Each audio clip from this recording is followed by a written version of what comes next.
In this video, we're going to get introduced to Bootstrap. So what is Bootstrap? Bootstrap is a framework that we use for front-end web development. It will make our web development experience easier and faster. Let's have a quick look at the Bootstrap homepage, getbootstrap.com. If we scroll down a little bit, we can explore one of the main aspects of Bootstrap. Is the fact that Bootstrap will help us create responsive web designs. So this means that we will easily build web pages that will automatically adjust in all devices. So you can see how these elements get stacked at some point when the width of our browser gets too small, and also we can see how they behave when the width is wider. Alright. Also, Bootstrap comes with pre-built styling and decoration that we can use to style HTML elements such as buttons, tables, and so on. Also, Bootstrap comes with layout components like thumbnails, badges, navigation bars, and more. And finally, Bootstrap comes with JavaScript plugins like carousels. So we'll learn how to create carousels just like this one, and also we'll learn how to create more JavaScript plugins. Alright, so to get started, we're gonna create our Bootstrap projects folder. So we're gonna call it Bootstrap or Bootstrap 3. Okay. And let's open this folder using brackets.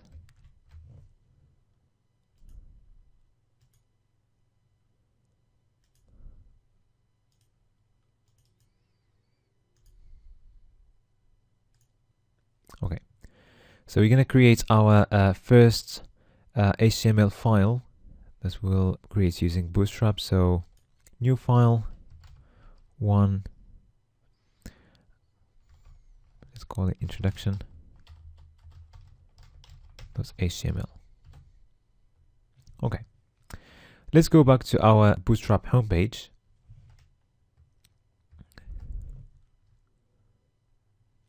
So we can download Bootstrap straight from here by following this link. So we've got several choices here. So we can either use a CDN as we did with the jQuery UI, or we can just download the Bootstrap components from there. Okay, we're just going to go through the download route. So if we click on the download link and then we open the file, we can just copy these components inside our projects folder. Okay, so if we go to our projects folder,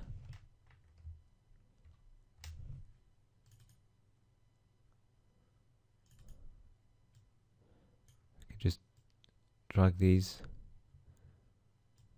in the folder. Okay.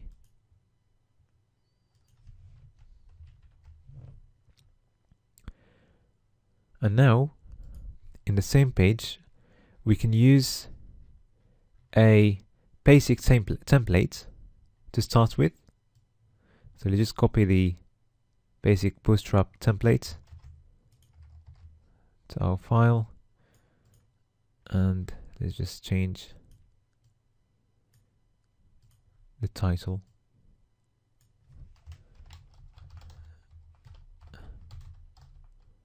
to introduction. Okay, so we see here that we are linking the file to the Bootstrap CSS file, and also at the end of the body we've got both a link to jQuery because it's important for the JavaScript plugins, and also we've got a link to the Bootstrap JavaScript file, which includes all the compiled JavaScript plugins. All right. Okay. Bootstrap will need a container that will wrap all the site content.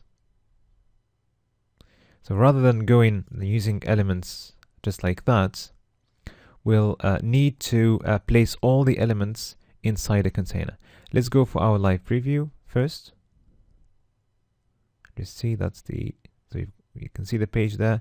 But now we're going to go for a container. So we're just going to delete that and create a div that's going to be our container. And we need to give it a class container, okay, or container fluid. So if you go for a container, this class will provide us with a responsive fixed width container. Okay, so let's try that first. So let's place a header there. We are learning Bootstrap. Okay, and let's have a paragraph, for example.